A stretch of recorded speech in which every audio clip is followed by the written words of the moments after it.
और सर्व संतों की दया। ये वेदकुलम के स्थान पर अभी यज्ञ हुआ और देखिए बारंबार हमारा सभी मनुष्य जाति से एक ही आग्रह रहता है। 84 लाख योनियों में श्रेष्ठ योनि मनुष्य योनि है और ईश्वर ने किस हेतु से इसको दिया है, मनुष्य शरीर में हमें भेजा है, धरती पर किस लिए भेजा है, ये हमें 24 घंटे स्मरण रहना चाहिए। और उस ईश्वर के द्वारा उस उद्देश्य को पूर्ण करने के लिए हमें उसको चरितार्थ करने के लिए मनुष्य योनि को तत्पर रहना चाहिए। जो भी जहाँ पर भी इस प्रकार का अच्छा कार्य है, देखिए ये वेदकुलम है, इसमें बच्चों को वेदों की, वेदानुकूल शास्त्रों की शिक्षा दी जाती है। वेदानुकूल शास्त्रों की शिक्षा का मतलब है ईश्वर के द्वारा मनुष्य को भेजने के पीछे जो उद्देश्य रहा, उस उद्देश्य को परिभाषित करना, उस उद्देश्य को बताना, उस उद्देश्य के अनुसार छात्र का निर्माण करना, व्यक्तित्व का निर्माण करना, ये इसका उद्देश्य रहता है। और व्यक्ति जब अपने सही रास्ते पर जो ईश्वर ने जिस उद्देश्य के लिए शरीर में, मनुष्य शरीर में भेजा, उस उद्देश्य को पूर्ण करता है, तभी ईश्वर प्रसन्न होते हैं और हमको मुक्ति प्रदान करते हैं। तो मुझे ऐसा लगता है कि आज के परिप्रेक्ष्य में इतना ही बहुत। ओम। श्रद्धेय स्वामी जी महाराज, स्वामी बचन दास जी महाराज, जो हमारे बीच धामपुर से यहाँ पर आए हुए हैं और हमेशा इनका आशीर्वाद मिलता रहता है। हमने श्रद्धेय आचार्य जी और स्वामी जी महाराज के उद्गार सुने। प्रतिदिन वेद विद्योत्सव का ये हमारा जो कार्यक्रम 5 अप्रैल तक चलेगा, 1 अप्रैल तक गुरुकुल में या अन्य सभी वेद भक्तों से निवेदन है, आप जहाँ कहीं भी हों, आप अपनी अवस्था व्यवस्था के अनुसार यजन करें। ईश्वरोपासना में कम से कम 1 घंटे का समय आप अवश्य ही समर्पित करें। इस बार हमने जो अपने उत्सव की जो थीम रखी है, मुख्य जो वाक्य रखा है, सनातन, शुद्धि और घर वापसी। मैं कई बार कहता हूँ कि आज सनातन जिस रूप में हम मानते हैं या जन सामान्य मानता है, वह वास्तव में सनातन का स्वरूप नहीं है। आज पूरे भारतवर्ष में सनातनी होलिकोत्सव मना रहे हैं। ये जो होलिकोत्सव का वर्तमान जो स्वरूप है, यह विकृत स्वरूप है। कहीं कहीं तो बहुत अधिक जो है विकृतता आ गई है। अश्लील गंदे गंदे गाने, गीत, यहाँ तक कि जो भाभी और देवर का जो संबंध माता और पुत्र के समान पवित्र होता है, उन संबंधों में भी अपवित्रता आ गई। और भांग, शराब, कहीं के मांस का भी सेवन करते हैं लोग।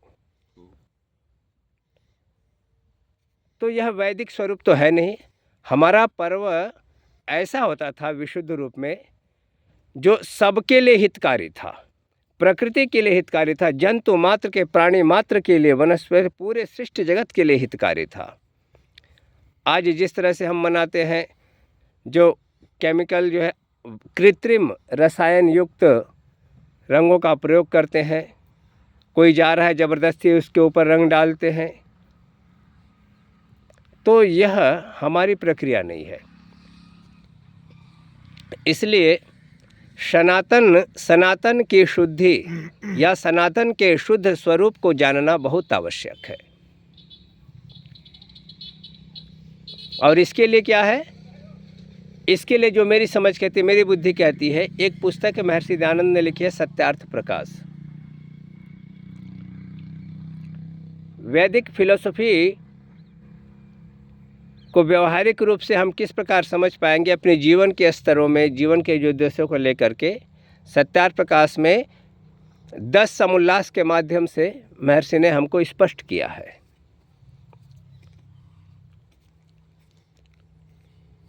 तो पहले हम सनातन को जानें, अपने घरों में वेद रखें, उपनिषद रखें, दर्शन रखें, गीता, रामायण, महाभारत रखें, सत्यार्थ प्रकाश रखें, और इनके माध्यम से स्वाध्याय के द्वारा योग्य विद्वानों के सानिध्य में रह करके हम अपने सनातन के शुद्ध स्वरूप को जानें। स्वयं जाने, पहले परिवार को जनाएं, और उसके पश्चात 15 मिनट जो भी हम सनातन के शुद्ध स्वरूप को समझते हैं, हम लोगों को भी जनाएं। ये हमारा धर्म है। ध्यान रखें, अगर हमें समझते हैं कि हम अपने आप में सुखी हो गए तो सुखी हो गए, तो ध्यान रखें, आज जो भी तामसी आत्माएं या जिहादी तत्व हमारे विरुद्ध खड़े हुए हैं, वे कभी हमारे सनातनी ही बंधु थे।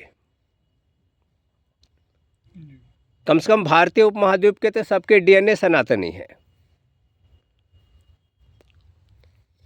तो 15 मिनट प्रतिदिन बहुत ज़्यादा समय नहीं होता है, हम सनातन जागरण के लिए, जन जागरण के लिए हम निश्चित करें।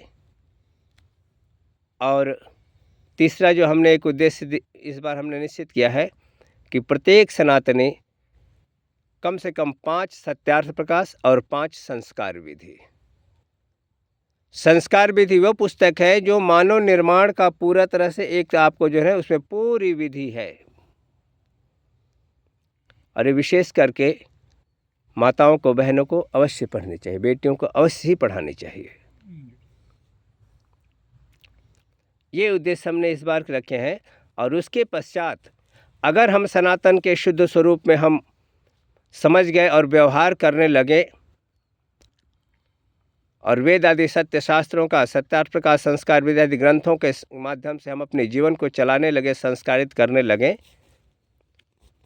तो घर वापसी जो हमारे भाई जिस किसी कारण से भी भटक गए हैं, मार्गभ्रष्ट हो चुके हैं, मुझे पूर्ण विश्वास है कि उनकी भी घर वापसी बहुत ही सरल हो जाएगी, आसान हो जाएगी, और बड़ी ही स्वेच्छा से वे इसको स्वीकार कर पाएंगे। तो आज दूसरे दिन प्रतिदिन श्री वेद कुलम में यज्ञ की प्रक्रिया चलेगी 1 अप्रैल तक, और 2 अप्रैल से हमारा सामूहिक कार्यक्रम है 5 तक। तो सबका स्वागत है, आप आइए और इस वेदोत्सव में, वेद विद्या के प्रचार प्रसार में आप भाग सम्मिलित होवें और अपना और समाज का कल्याण करें। सबका बहुत बहुत धन्यवाद। चल, ओम शम।